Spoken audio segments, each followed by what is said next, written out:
selon la soif de chacun. Béni soit le Seigneur. Amen. Et aujourd'hui, nous allons voir l'allaitement spirituel.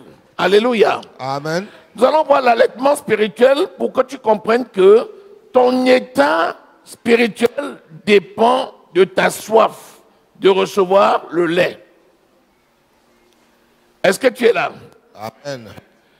Vous savez que Dieu nous a déjà montré la relation qui existe entre la mère et l'enfant. Et c'est une relation sacrée. Dieu a toujours comparé la nature de sa relation avec son Église par rapport à la relation d'une mère avec l'enfant qu'elle a enfanté. Et Dieu nous a toujours montré combien était important de respecter cette relation mère-enfant. Parce que de cette relation vient une bénédiction en général pour l'enfant et pour la famille.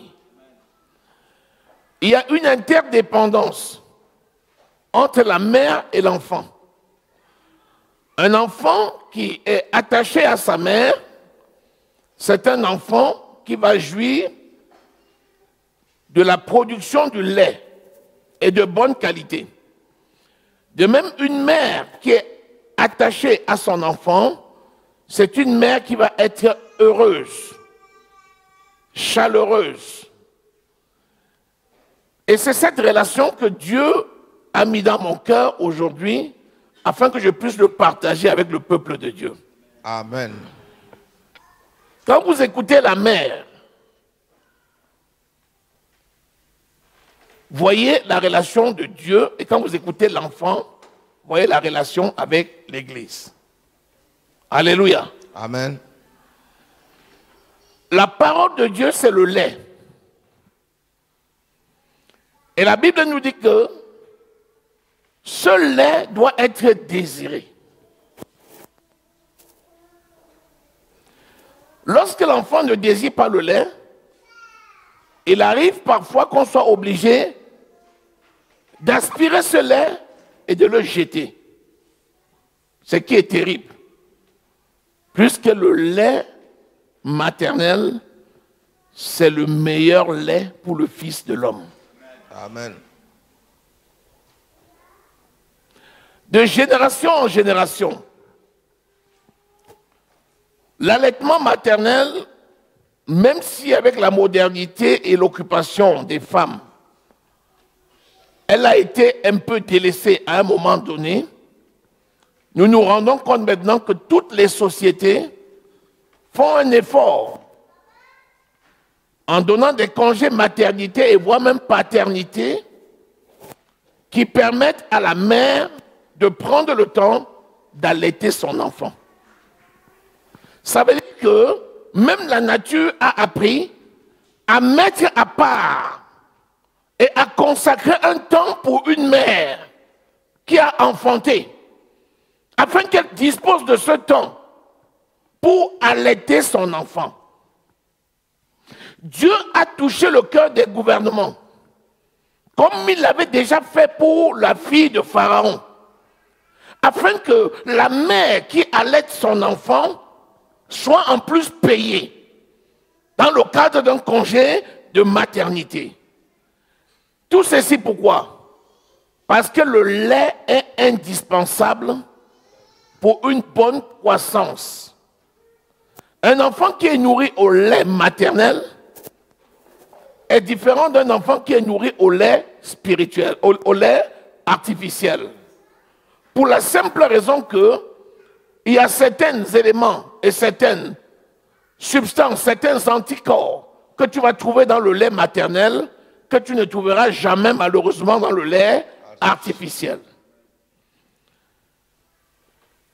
Une relation importante, Ésaïe 49, lisons le verset 15, pour montrer la force de cette relation entre la mère et l'enfant. Ésaïe 49, lisons le verset 15. Ésaïe 49, au verset 15.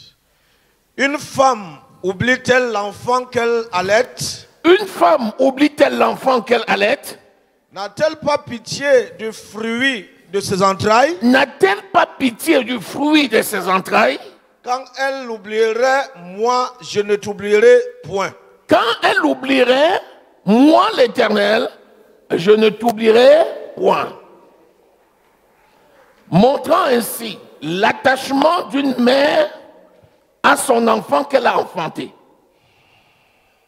Et montrant ainsi que si c'est tellement important et que Dieu approuve qu'une mère doit prendre soin de l'enfant qu'elle a enfanté, Dieu nous montre ici à plus forte raison l'importance de la relation entre le peuple de Dieu et Dieu lui-même par rapport à la parole de Dieu qui est dispensée. Rappelez-vous que le lait que l'on donne au petit enfant, c'est pour la croissance de son corps. Et rappelez-vous que la parole de Dieu, c'est le lait spirituel qui sert à la croissance de l'esprit. Comme l'esprit est supérieur au corps et que le corps est assujetti à l'esprit, de même, une mère qui a le devoir de prendre soin de son enfant, à plus forte raison, Dieu qui prend soin de son peuple.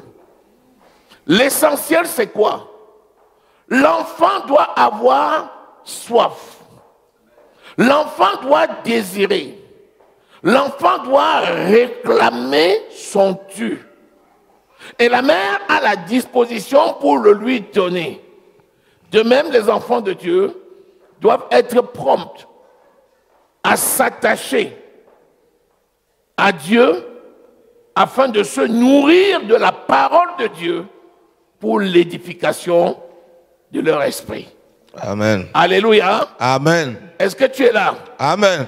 Si tu as bien compris cette introduction, acclame l'Éternel des armées.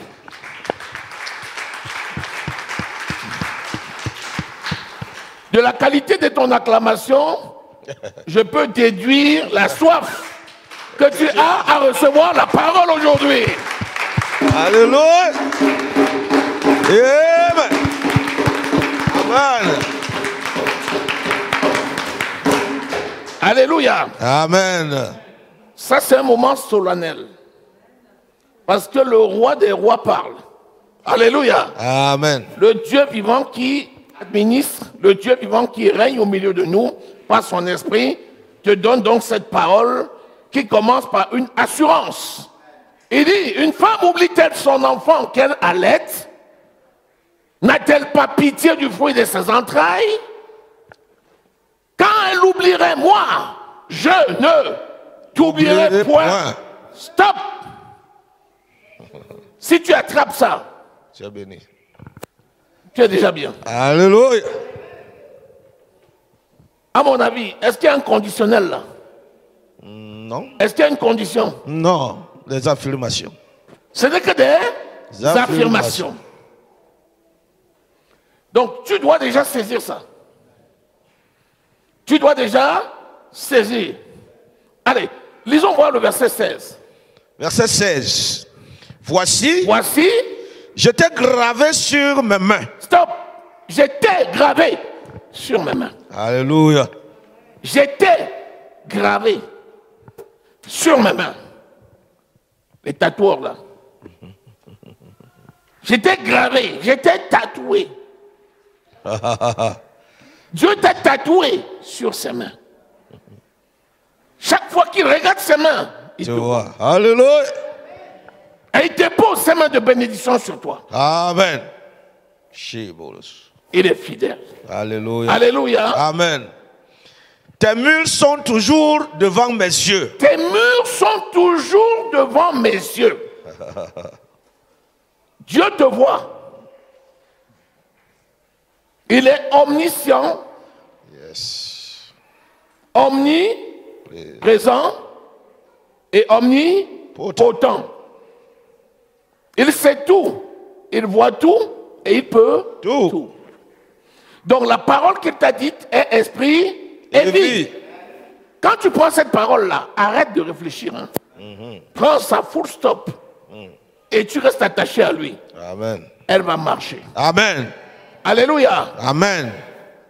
Mais 1 Pierre 5, verset 2 te dit que dans cette interrelation entre la mère et l'enfant, il faut que l'enfant montre lui-même son attachement à la mère. 1 Pierre 5, verset 2. Vas-y. Paissez le troupeau de Dieu qui est sous votre garde, Paissez le troupeau de Dieu qui est sous votre garde, non par contrainte, non par contrainte, mais volontairement, mais volontairement, selon Dieu. selon Dieu. Non pour un gain sordide, Non pour un gain sordide, mais avec dévouement. mais avec dévouement. Alléluia. Amen. Dieu est fidèle. Et dans la relation entre la mère et l'enfant, toute mère qui fait le travail de nourrir son enfant recevra toujours de Dieu un salaire. Amen. Toujours. Cela a été vrai au début, cela est vrai aujourd'hui et cela sera vrai demain. C'est pour ça que la mère ici est représentée aussi par les bergers qui prennent soin des brebis pour leur donner la parole de Dieu qui est le lait. Tout berger, ministre, pasteur qui prend soin des brebis et qui consacre le temps à leur donner la parole de Dieu, il leur donne le lait. Ce pasteur-là ne manquera jamais sa récompense. Est-ce que vous êtes là? Amen. Lisons Moïse, Exode 2, versets 7 à 9. Exode 2. Moïse est né en captivité en Égypte. Et à l'époque, quand Moïse était né, il y a une loi de Pharaon qui disait que tout garçon mâle qui naissait dans le peuple juif devait être exterminé. Et Moïse est né, il était si beau. Sa mère l'a gardé, elle l'a mis dans une nasse, elle l'a déposé sur un cours d'eau. Et il se trouve que le beau petit Moïse, dans un panier, est descendu jusqu'à la fille de Pharaon qui prenait son pain et qui l'a recueilli. Et qu'est-ce qu'elle dit? Allons-y. Vas-y, dis. Exode 2, versets 7 à 9. Alors la sœur de l'enfant dit à la fille de Pharaon, veux-tu que j'aille te chercher une nourrice? C'est Marie. Parmi les femmes des Hébreux. C'est Marie, la sœur de Moïse, Pour qui guettait, oui. pour voir ce que deviendrait le petit Moïse. Lorsque la fille de Pharaon l'a recueilli, Marie a couru vers la fille de Pharaon et lui a posé la question, veux-tu que j'aille parmi les femmes des Hébreux chercher une femme pour l'allaiter? Continue. Va, lui répondit la fille de Pharaon. Va, lui répondit la fille de Pharaon. Et la jeune fille alla chercher la mère de l'enfant. Et la jeune fille alla chercher la mère de l'enfant. La fille de Pharaon lui dit, La fille de Pharaon lui dit, emporte cet enfant et allaite-le-moi. apporte cet enfant et allaite-le-moi. Je te donnerai ton salaire. La femme prit l'enfant et l'allaita. Je te donnerai ton salaire. La femme qui était en réalité la mère de l'enfant, prit l'enfant, l'allaita et reçut de la fille de Pharaon un salaire. Amen. Regardez comment le diable est bête. Le diable avait programmé de tuer Moïse. Dieu a préservé Moïse en sorte que ce soit la fille de Pharaon elle-même qui le recueille. Amen. Et elle confie Moïse à une femme juive pour l'allaiter, qui se trouve être la mère biologique de Moïse, et en plus, elle lui donne un salaire. Amen. Celui qui allaite, la brebis qui allaite, ne manquera jamais Au nom de Jésus. Ne fais pas l'économie de ce que tu as reçu. Mets-le à la disposition des personnes que Dieu a mis devant toi. Amen.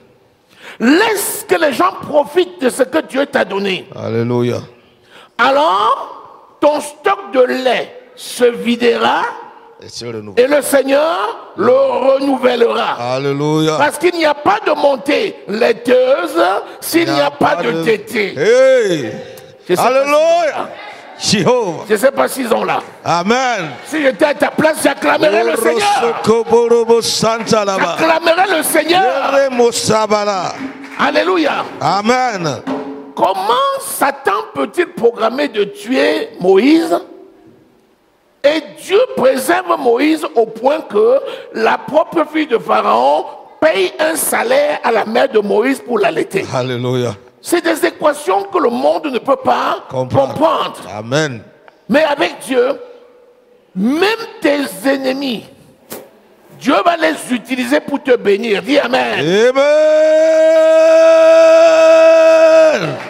Même ceux qui avaient été programmés pour être une entrave à ta vie, Dieu va les utiliser pour ton élévation. Amen. L'obstacle qui était sur ton chemin et qui semblait être là pour t'arrêter va devenir le piédestal sur lequel tu vas t'appuyer pour prendre ton envol. Yes. Est-ce qu'il y a quelqu'un ici? Hey. Alléluia. Aïe. Hey. Amen. Ne te préoccupe pas de l'obstacle qui est sur ton chemin. Amen. Ne prie pas en disant Seigneur, épargne-moi des difficultés. C'est une mauvaise prière, ça. Alléluia. Mais dis Seigneur, donne-moi la victoire sur les épreuves. Hey. Donne-moi la victoire sur les difficultés. Amen. Et il en est ainsi au nom de Jésus. Pourvu que sur ce chemin-là, Rapassanda. tu sois dans la volonté de Dieu pour faire son œuvre. Amen. Là où le Seigneur t'a envoyé, personne ne peut entraver tes voies. Dis Amen. Amen. Oh. Jéhovah. Alléluia. Disons Ésaïe 40. Hey. Lis versets 9 à 11. Ésaïe 40. Versets 9 à 11. Monte sur une haute montagne, Sion, pour publier la bonne nouvelle. Élève avec force ta voix, Jérusalem, pour publier la bonne nouvelle. Élève ta voix, ne crains point. Dis aux filles de Juda, voici votre Dieu. Voici le Seigneur, l'Éternel vient avec puissance et de son bras il commande. Voici le salaire est avec lui et les rétributions le précèdent. Le salaire est avec ton Dieu et les rétributions le précèdent. Tu verras la rétribution des méchants. Lorsque tu es sur le chemin de la gloire, lorsque tu sers l'Éternel ton Dieu, ne t'inquiète pas des obstacles qu'il y aura sur le chemin. Parce que la rétribution de l'Éternel marchera devant toi. Et les obstacles et leurs auteurs, ils vont d'abord recevoir la rétribution. Ils seront anéantis. Amen. Ils seront affaiblis. Amen. Et quand toi tu viendras, la gloire de Dieu va te suivre. Alléluia. Et tu auras ta récompense. Parce que tu as emprunté le chemin de la gloire. Amen. Tu as fait la volonté de Dieu. Non seulement tu es récompensé parce que par son esprit, il te dévance et il rétribue tes adversaires. Mais encore quand tu arrives, ta justice marchant devant toi, personne ne peut te condamner. Et la gloire de Dieu te suit. Amen. Et ainsi, quand tu avances, l'Éternel est devant toi. Hey. L'Éternel est derrière toi. Hey. L'Éternel est au-dessus. Hey. L'Éternel est sur les côtés. Et sur ton chemin, personne ne pourra entraver tes voies. Est-ce que tu acclames l'Éternel des armées? Amen. Amen. Acclame le très haut. Amen. Amen. Amen. Je ne sais pas si tu as discerné quelque chose. Dieu est Dieu. Et la volonté de Dieu, ce n'est pas que nous souffrons. Mais la souffrance que nous trouvons sur le chemin est du pain béni pour notre élévation. Amen. Mais la réalité, c'est quoi? C'est Dieu lui-même qui va vaincre cette souffrance-là. Amen. Ce n'est pas toi. Où est-ce que tu vas prendre la force pour le faire? Ta force vient de Dieu. Amen. Et c'est l'Esprit de Dieu qui agit pour ton compte, en toi et au milieu de ton peuple, en sorte que tu sois toujours victorieux. Dis Amen. Amen. Continuons la lecture. Verset 11. Comme un berger, il pètera son troupeau, il prendra les agneaux dans ses bras et il les portera dans son sein. Comme un berger, il va paître ses troupeaux. Il prendra les agneaux dans ses bras. Et il va faire quoi? Il les portera dans son sein. Il les portera dans son sein. Il conduira les brebis qui allaitent. Il conduira les brebis qui allaitent. Je ne sais pas si tu as saisi. Yes, oh. Amen. Il conduira les brebis qui allaitent. Il conduira les brebis qui allaitent. Yes. Lorsque tu as enfanté, lorsque tu nourris ton enfant, le temps que tu prends, le chemin sur lequel tu marches, ne sera jamais un obstacle pour ton élévation. Amen. Dieu lui-même va conduire les brebis qui allaitent.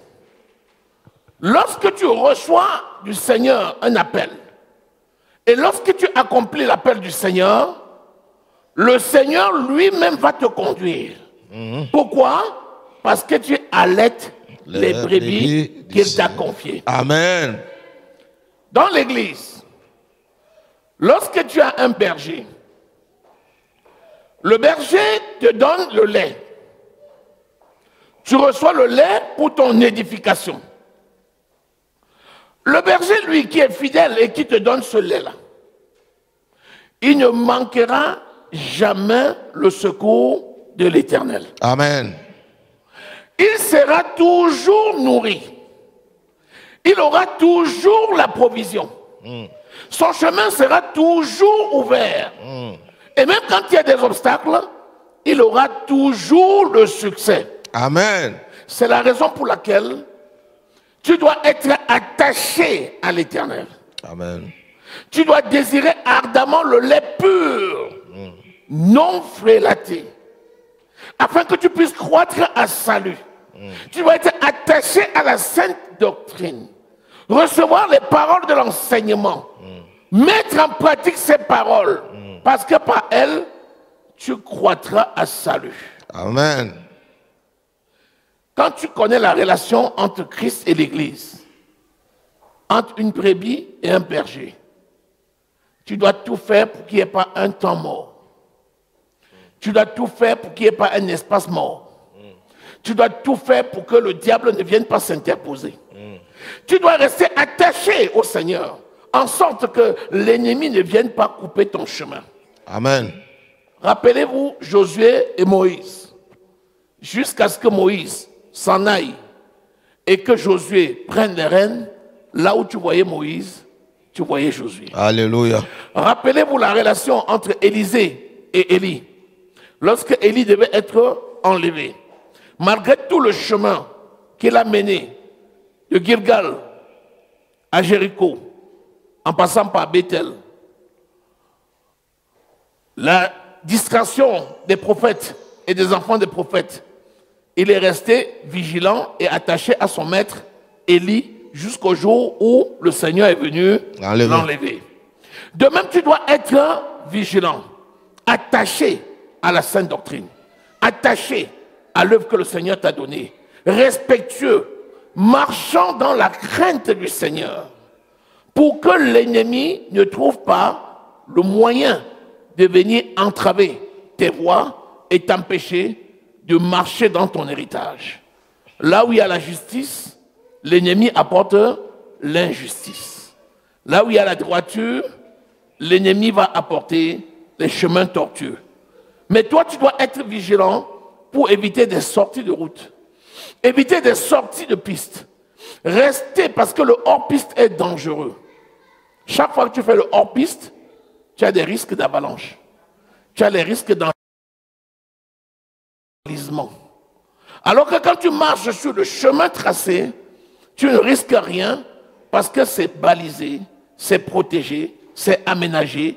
Et tu vas là-dessus, c'est Ésaïe 35 qui dit, sur cette voie sainte, même les insensés ne s'y perdront. Alléluia. Parlant ainsi des insensés physiques, pas les insensés spirituels. Puisqu'un insensé spirituel n'est même pas sur cette voie-là. À partir de là, comprenons la nécessité de nous attacher à l'œuvre de Dieu. Voilà le message que le Seigneur te donne. Plus tu as soif, plus tu vas boire. Amen. Plus tu as envie, plus tu vas boire ton lait. Amen. Plus tu bois ton lait, plus tu vas grandir. Lorsque tu auras franchi les étapes, attention, n'oublie pas l'Éternel, ton Dieu. Parce que parfois on a le sentiment qu'on est déjà arrivé. En général, c'est parce qu'on a les objectifs visibles. Chaque fois qu'un objectif est encore visible, quand on le franchit, on a l'impression qu'on est déjà arrivé. Sachez qu'on ne connaît qu'en partie et que tout ce que nous faisons, nous devons tenir compte de cela. Alléluia. Amen. Lisons Deutéronome au chapitre 6, versets 2 et 12. Et nous allons voir que Dieu fait pour nous toutes ces grandes choses, mais il y a une exigence. Nous devons demeurer fidèles. Alléluia. Le problème de l'Église, c'est le manque de fidélité. Il y a beaucoup de gens qui sont infidèles, qui sont de temps en temps fidèles et de temps en temps infidèles. Et ça, c'est pas bon. Amen. Amen. Deutéronome 6. Lisons le verset 2.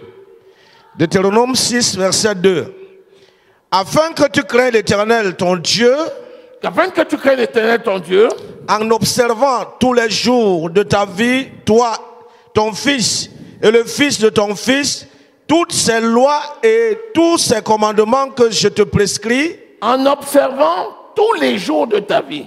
On ne suit pas le Seigneur un moment et on ne le laisse pas un autre moment. On le suit continuellement tous les jours de notre vie. Continuons. et afin que tes jours soient prolongés. Afin que tes jours soient prolongés. Si tu veux avoir de la longévité, attache-toi au Seigneur. C'est la seule façon pour toi d'avoir la longévité dans tout ce que tu fais. La croissance dans tous les domaines passe par la consécration à l'œuvre de Dieu. Celui qui est attaché au Seigneur ira toujours beaucoup plus vite que celui qui n'est pas attaché au Seigneur. Amen. Celui qui est attaché au Seigneur marchera sur la voie droite. Et donc, il évitera les chemins tortueux. Et donc, il évitera les pertes de temps. Si tu veux arriver vite, demeure attaché au Seigneur. Alléluia. Amen. C'est très important. Lisons le verset 12. Verset 12. Lorsque tu mangeras et te rassasieras, quand tu mangeras et te rassasieras, garde-toi d'oublier l'Éternel qui t'a fait sortir du pays d'Égypte et de la maison de la servitude. Garde-toi d'oublier l'Éternel qui t'a fait sortir du pays d'Égypte, de la maison de servitude.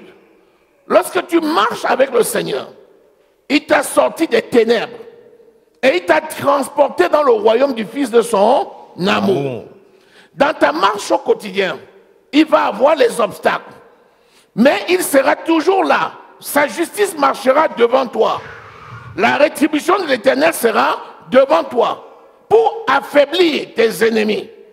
Et la grâce de Dieu, et la bonté de Dieu, et la gloire de Dieu sera derrière toi pour t'accompagner, en sorte que sur ce chemin, tu ne te perdes point. Tu iras de gloire en gloire. Lorsque tu auras franchi les paliers, lorsque tu auras atteint les objectifs de ta vie, garde-toi surtout d'oublier l'Éternel, ton Dieu. Parce que beaucoup de gens sont amnésiques. Ils prient beaucoup quand ils ont les problèmes, mais dès qu'il a une lueur de solution, il cesse de prier, mais surtout, il brille par son absence. Garde-toi de jouer ce jeu-là. Si tu joues ce jeu-là, il se jouera de toi. Demeure attaché à ton Dieu qui est ton tout. Sans lui, tu ne peux rien faire. Sans le Saint-Esprit, nous ne pouvons rien faire. Tout ce que tu peux programmer sur cette terre, toi qui es enfant de Dieu, toi qui as la crainte de l'Éternel, ça passe par la dépendance complète. Je dis bien complète à Dieu. Mais si tu te joues de lui, il se jouera de toi. Et ça, faisons très très attention. C'est le piège malheureusement dans lequel beaucoup de gens tombent. Ils croient être arrivés. Ils négligent la parole alors que c'est la révélation sur ces paroles-là qui est la chose la plus importante. Or, le Saint-Esprit ne te révélera jamais la parole si tu n'es pas connecté à elle. C'est la raison pour laquelle, quand tu crois être arrivé, sache que ce n'est qu'un signe. C'est un clin d'œil de l'Éternel qui te montre que tu es sur le bon chemin et qu'il a encore des grandes choses à faire avec toi. Est-ce que tu es là? Amen. Sois attaché à cela. Attache-toi. Je suis très étonné de la façon dont les enfants de Dieu servent le Seigneur. Je suis très étonné. Le Seigneur est tellement bon que sa bonté est devenue pour les enfants de Dieu parfois un laxisme. Oh, Dieu est bon. Donc je peux faire ce que je veux. Attention, parce que la parole de Dieu dit que ce jour-là nous surprendra. À force de jouer, on peut rester dehors. Ne soyons pas comme ceux-là qui s'étaient moqués de Noé. Et quand le déluge a commencé à frapper fort, ils sont venus, ils ont voulu entrer dans l'arche, la porte était fermée. Ne soyons pas comme ces vierges folles qui attendaient bien l'arrivée du Seigneur, Matthieu 25, et qui au moment où le Seigneur venait, étaient parties chercher le pétrole parce qu'elles n'avaient pas été prévoyantes. Et à leur retour, le maître était entré et la porte était fermée. Dans les deux cas, ces gens n'ont pas été sauvés. On peut être païen et aller en enfer parce qu'on vient trop tard. Mais on peut être enfant de Dieu, faire du hors-piste, aller se balader et revenir lorsque la trompette a déjà sonné. Et il n'y aura plus que les yeux pour pleurer. Que cette situation ne nous arrive pas au nom de Jésus. Nous allons finir en lisant Hébreux au chapitre 13. Tu vas dire, tout le pasteur a parlé comme ça, mais où est Jésus là? Le jour où Jésus va venir lui-même faire le culte, on va s'aligner. Si tu attends Jésus qui va venir lui-même faire le culte, ça veut dire que tu n'as pas encore compris que Jésus est là, au milieu de nous. Hébreux chapitre 13. C'est poussé par l'esprit que les hommes ont parlé. Et c'est Jésus qui a fait don à l'Église en établissant des ministres. Donc quand le ministre de Christ a parlé, Christ a parlé. Amen. Hébreux au chapitre 13. Lisons le verset 15. Hébreux 13, verset 15. Par lui, par Jésus-Christ, offrons sans cesse à Dieu un sacrifice de louange. Offrons sans cesse à Dieu un sacrifice de louange. C'est-à-dire le fruit de lèvres qui confessent son nom. C'est-à-dire le fruit des lèvres qui confessent son nom. La reconnaissance, les actions de grâce, la louange, l'adoration. Continuons. Et n'oubliez pas la bienfaisance et la libéralité. N'oubliez pas de faire le bien et de faire des libéralités. Car c'est à de tels sacrifices que Dieu prend plaisir. Car c'est à de tels sacrifices que Dieu prend plaisir. Et comme tu attends de voir Dieu, continuons. Obéissez à vos conducteurs. Obéissez à vos conducteurs. Et ayez pour eux de la déférence. Ayez pour eux de la déférence. Car ils veillent sur vos âmes comme devant en rendre compte. Car ils veillent sur vos âmes comme devant en rendre compte. Quand on dit ils veillent sur vos âmes, tu as déjà vu l'âme d'une personne? Non. Avec tes yeux? Non. Et pourtant le pasteur veille sur ton âme. Comment? c'est parce que l'Esprit de Dieu habite en lui et c'est par l'Esprit qu'il prend soin de toi. Amen. Donc, il veille sur ton âme pour rendre compte à qui? À Dieu. À Dieu. Parce que c'est le Seigneur qui règne.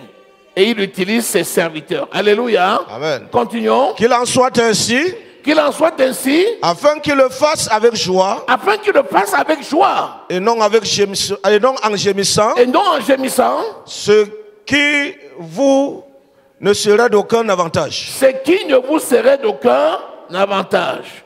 Maintenant, je te pose la question. Est-ce qu'à ton avis, à 10 heures, ici, dans la salle, j'étais content? À ton avis, est-ce qu'à 10 heures, j'étais content? Est-ce que j'étais content à 10 heures? Non. Quand je suis entré dans la salle ici à 10 heures, est-ce que j'étais content? Pourquoi? C'était vide. On dit qu'il le fasse avec joie et non en gémissant. À l'heure du rendez-vous, il n'y avait personne. Moi, je suis entré ici à 10 heures moins le quart. À 10 heures, il n'y avait personne. Écoutons la parole, hein. Qu'il le fasse avec joie. Non, gémissant.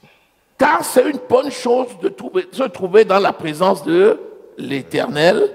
1 heure dans les parvis vaut mieux que 1000 ailleurs.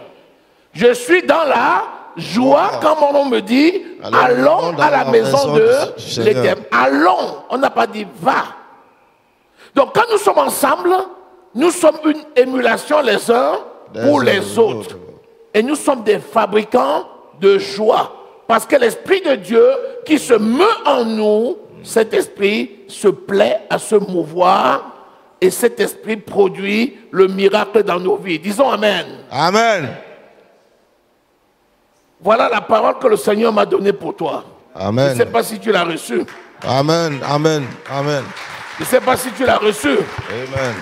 Est-ce que tu l'as reçue? Alléluia. Amen. Est-ce que tu l'as reçue? Oui. Acclame le Seigneur alors. Acclame l'auteur, celui qui veille sur sa parole.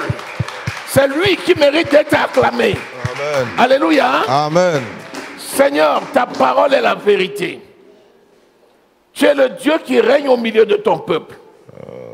Merci pour tes bienfaits, pour ton amour, pour ta bonté, pour ta miséricorde, pour ta paix. Merci pour le lait, la parole de Dieu que tu nous as donné. Merci parce que tu allaites tes brebis encore aujourd'hui. Merci Seigneur parce que tu veilles sur les serviteurs que tu as établis. Merci parce que Seigneur, tu donnes la cohésion et l'unité dans ce peuple qui t'appartient. Merci Seigneur pour ces paroles que tu établis toi-même sur les tables des cœurs. Tu es digne de louange, tu es digne d'adoration, tu es digne d'élévation. Merci pour cet engagement. Ta parole opère dans les cœurs parce que tu es le grand chirurgien, celui qui change les sentiments, celui qui touche les cœurs, celui qui amène des gens à marcher selon tes voies. Opère dans les cœurs au nom de Jésus. Amen. Conduis tes enfants encore plus loin dans l'engagement spirituel afin que chacun marche dans la crainte de ton Saint-Nom. De succès en succès et de gloire en gloire. Dans le nom précieux du Seigneur Jésus-Christ de Nazareth, nous avons prié. Amen. Jesus.